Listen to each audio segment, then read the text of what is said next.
Josué capítulo 24, verso de número 15, diz a Bíblia: porém, se vos parece mal aos vossos olhos servir ao Senhor, escolhei hoje a quem servais. Se os deuses a quem serviram vossos pais, que estavam da além do rio, ou os deuses dos amorreus em cuja terra habitais. Porém eu e a minha casa serviremos ao Senhor. Todo mundo, sem exceção, tem passado. Ninguém consegue viver um presente ou um futuro sem ter um passado. Isso é lógico e racional. O único problema é quando o nosso passado determina o nosso futuro. É quando aquilo que veio antes de nós determina as nossas escolhas para amanhã. É quando as escolhas erradas que foram feitas antes de nós, as palavras lançadas contra nós, sabe, determinam o que eu vou viver amanhã. Nem todo mundo teve o privilégio de nascer numa casa onde palavras de bênção foram a realidade sempre. Nem todo mundo tem o privilégio, a bênção de ter nascido numa casa onde o casamento é feliz de verdade e não é uma aparência, ou viver um divórcio. A maioria das pessoas tem dentro da sua família histórias de fracasso, sabe? Ou quase fracassos, ou fracassos completos. E esse texto, para mim, ele é a marca de um conceito que é novo, mas que já está aqui há anos. Autorresponsabilidade. Quando você assume a culpa, o ônus e o bônus das suas escolhas. E quando você assume a escolha, sabe, quando você assume, não de tirar do Senhor, pelo contrário, assume a direção do Senhor para você. Eu acho interessante esse texto, porque quem está ouvindo isso é um povo que são filhos de uma geração que não entrou na terra prometida. Josué não é o que recebeu originariamente essa promessa de chegar, estar na terra que emana leite e mel. Quem recebeu essa promessa foi quem antecedeu ele na liderança. Moisés é aquele que tira o povo do Egito e na peregrinação até essa terra prometida, a qual Deus havia programado para eles viverem, um trajeto curto, demora 40 anos pela infidelidade do povo. Chega um momento que Deus se cansa e diz: olha, ninguém vai entrar. Dessa geração ninguém vai entrar. Só entrará os filhos quando o último dessa geração sucumbir. Moisés não entra. Ninguém entra. Os filhos entraram. Só que veja, os pais que apontaram o caminho não conseguiram chegar na terra prometida. Os pais que disseram para os filhos a vida inteira: filhos, olha, um dia nós vamos chegar num lugar onde a Bíblia, o Senhor Deus diz que emana leite e mel, ou seja, nós vamos viver os melhores dias da nossa vida quando nós chegarmos lá. Só que o que eles não entendem é que eles estavam apontando um lugar de bonança, mas já estavam vivendo e desfrutando de bonança. Porque no meio do deserto, no meio da peregrinação, maná do céu, água da rocha, nuvem de fumaça, coluna de fogo, o mar que se abre, o sapato que cresce, a roupa que não envelhece, ou seja, eles estavam vivendo os melhores dias da vida, só não perceberam. Tem gente que não entende que o caminho é tão gostoso quanto o destino. Quando a gente deixa o Senhor controlar, eles estavam vivendo, apontando o lugar, mas não estavam vivendo o caminho, e por isso não entraram. Então, quem entrou na terra prometida sabe o porquê os seus pais ficaram no deserto. Veja, a gente sabe o porquê do fracasso. Quem é filho de pais divorciados sabe exatamente por que os seus pais divorciaram, por exemplo. Se for infidelidade, ele sabe que infidelidade é péssimo. Sabe, se for falta de afeto, ele sabe quanto a falta de afeto implica em um relacionamento. Ou seja, quem tem histórias de fracasso, na verdade, tem tudo para dar certo. Porque sabe o que não fazer, o que não repetir, o que não reproduzir. O problema é que tem pessoas que chegam na terra prometida, mas o coração ainda mora no deserto. ainda é refém de passado, ainda é refém de histórias negativas, sabe? Gente que não acredita no casamento porque os dos pais não deram certo.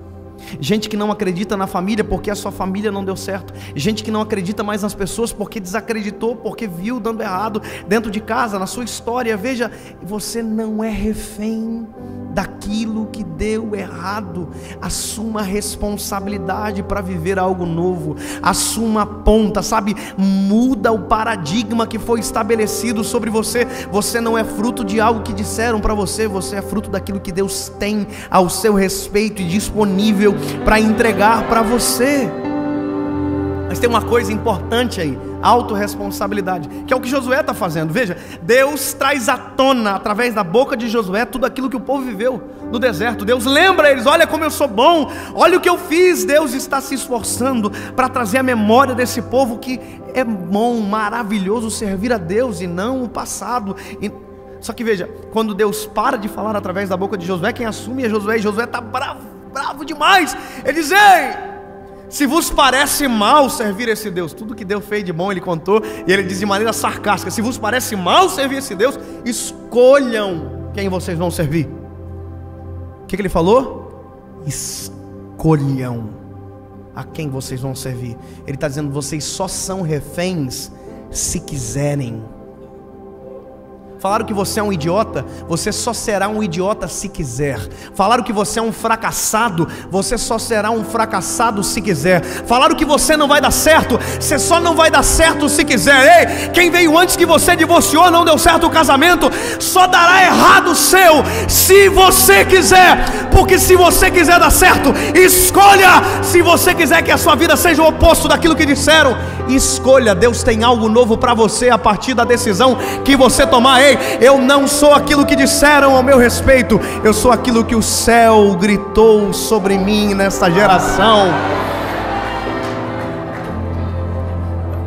Quando eu fui casar, eu vou contar um pouco antes. Quando eu encontrei a minha esposa, Paula, eu casei com a minha primeira namorada. Yes, ganhei. Eu conheci ela quando eu tinha 16 anos. Eu me lembro que eu cheguei em casa, disse para minha mãe: mãe, eu conheci a mulher que eu vou casar. Ela quase morreu. Imagina um filho desse perder. Eu entendo ela. Ela ficou morrendo de ciúme. Ela disse que ela não queria conhecer a Paula. Eu não quero conhecer ela. Durante 30 dias ela não quis conhecer a minha esposa. Depois ela se rendeu. A minha esposa é maravilhosa, linda, é um doce de mulher, é a mulher mais incrível que eu já conheci na minha vida. Por isso casei com ela. E veja, eu me lembro que eu trabalhava de estagiário nessa época no banco. Sabe estagiário do banco? Caixa Econômica? Eu era estagiário da Caixa Econômica. Você sabe que estagiário da Caixa Econômica, com todo respeito à classe, a gente usa uma faixinha assim nas costas, um coletinho azul, uma plaquinha escrita assim: posso te ajudar? Mas na verdade o que eu queria escrever durante 2 anos no colete é: eu preciso de ajuda. Sabe? Tinha vontade de escrever assim: me ajuda, pelo amor de Deus, me socorre dessa vida. Porque a gente ganha pouco, sabe? Escravizado, não tem moral nenhuma. Acabei de denunciar uma profissão, olha só. Mas vamos lá, depois a gente corta isso. Eu me lembro que eu estava na cozinha assim, almoçando, tinha vários funcionários e o estagiário se achando, sentado na mesa. Aí eu me lembro que eu falei assim: gente, eu descobri a mulher que eu vou casar. Aí todo mundo assim: sério? Eu tinha 16 anos, estagiário. Só que eu não disse que ia casar amanhã, eu só disse que eu tinha descoberto a esposa que ia casar. E aí teve um homem que olhou pra mim e falou assim: para de ser idiota. Casar é a pior coisa que existe na vida de alguém. E eu fiquei assim: oh my God. Porque eu era estagiário, ele era funcionário. Então a única coisa que eu podia fazer era ficar quieto. E ele disse: casar é horrível, casar é terrível, dá tudo errado. E foi falando, e foi colocando peso em mim. E eu ficando ruim, e todo mundo ruim. E ele: casamento é a pior coisa que o ser humano inventou. Isso tá só. Irmão, quando ele terminou de falar, eu juntei toda a coragem de estagiário que eu tinha, quase nada. Olhei para ele e disse: amado, já preparando para fugir. Falei assim: você é casado? Ele disse: não. Você é o que então? Ele disse: eu sou divorciado. Eu falei: então deixa eu te contar uma coisa. Se eu quiser saber sobre casamento, eu vou perguntar para quem deu certo.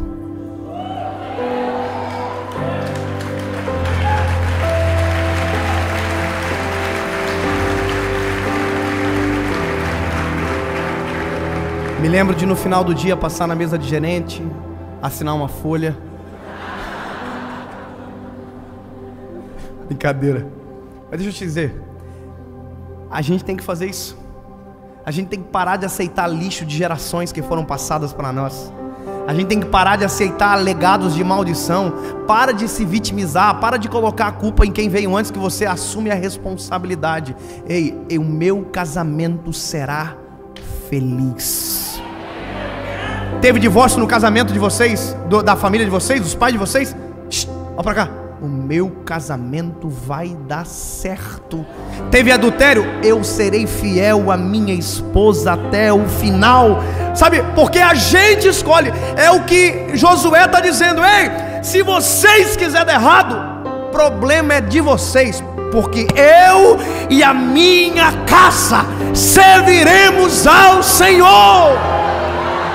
Você está entendendo? Ele está dizendo: ei, eu não sou refém do passado, eu não sou refém de um modelo fracassado que está posto. Deus tem algo novo para mim, Deus tem algo bom para minha história. Eu não sou refém. Tem gente que vive isso, sabe? O pai bateu nele, ele tem um filho, ele bate no filho. Para de passar aquilo que te fez chorar adiante. Para de passar aquilo que te machucou adiante. Eu estava assistindo um filme com a minha esposa esses dias, e a gente estava assistindo um filme onde o filho estava no quarto chorando e os pais na sala brigando. E eu e minha esposa vivemos isso. Os pais brigando na sala e a gente chorando no quarto escondido. Quantas vezes eu chorei escondido no quarto? Na época os meus pais não estavam bem, meu pai fora da igreja. Quantas vezes? E isso me doía demais. Sabe o que é isso? Eu sei o quanto dói ver a desunião dentro de casa. Portanto, eu tenho uma escolha. Eu tenho um filho agora. Eu tenho um filho, eu não vou fazer o meu filho passar por o que eu passei. Ele não precisa sofrer o que eu sofri. Sabe o que é isso? Eu decidi, eu e a minha casa serviremos ao Senhor. Isso é muito simples. Eu e a minha esposa, quando a gente foi casar, minha mãe falou para mim assim: filho, como você quer que seu casamento seja? Eu falei: como assim, mãe? Ela disse: você quer que seu casamento seja uma bênção ou um inferno? Eu falei: e não é óbvio, mãe? Eu quero que o meu casamento seja uma bênção. E ela disse para mim: então, escolha.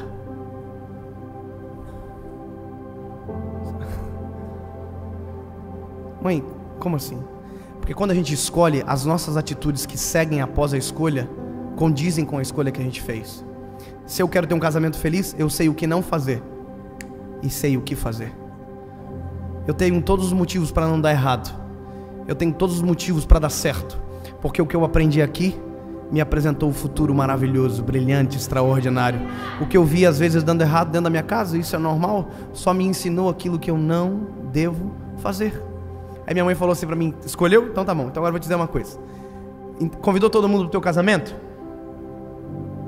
Aí eu falei: convidei todo mundo, mãe. Falou: todo mundo mesmo?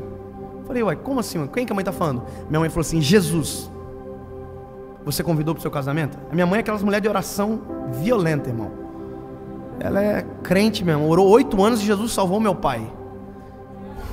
Sabe o que é isso? É uma mulher que tomou a decisão. Eu só quero te dizer uma coisa: na ausência de sacerdote, se você não for o Josué dessa casa, Deus vai levantar um menino, a menina, a mulher. Na ausência de sacerdote, Deus levanta você para gritar bem alto: eu e a minha casa serviremos ao Senhor. É só um adendo para você. Sabe? A minha mãe olhou para mim e disse: convidou Jesus? Eu falei: não, mamãe, então convida. Só que eu tinha um problema. Qual é o meu problema? Eu sou chorão. Então qual que é o medo que eu tinha? O medo que eu tinha é o seguinte: se eu entrar chorando na igreja, o pessoal vai pensar que eu estou arrependido. Eu tinha tudo para entrar chorando na igreja, imagina. Todo mundo dizia: ó, está arrependido. E aí eu orei 7 dias, jejuei 7 dias dizendo: Jesus, eu quero que o Senhor esteja no meu casamento. Só isso. Eu quero que o Senhor esteja, eu quero te sentir lá. Mas não quero chorar na cerimônia, eu quero chorar antes, se possível, para não fazer vergonha. Cheguei no casamento, eu me lembro que quando eu vi aquelas flores tudo brega, vermelha, coisa mais linda do mundo. Na época era a coisa mais linda, hoje é uma breguice total. As bolas de rosa, parecia um velório assim, coisa top. Mas nós achava a coisa mais chique do mundo. E a minha esposa ainda disse: olha, eu quero uma decoração para a igreja ou outra para o salão. Toda metida.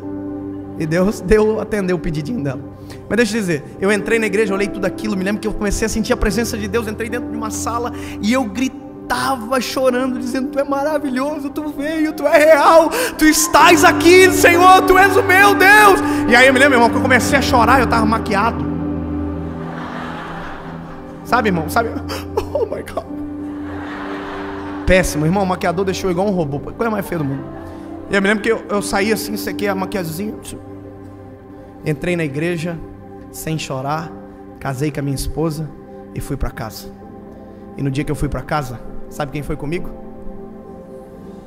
Jesus. E sabe quem mais? Ninguém. O passado ficou para trás, as coisas velhas se passaram e tudo se fez novo. Porque no meio do caminho do deserto eu construo uma estrada, e no ermo eu coloco um rio. Recomeça, viva algo novo.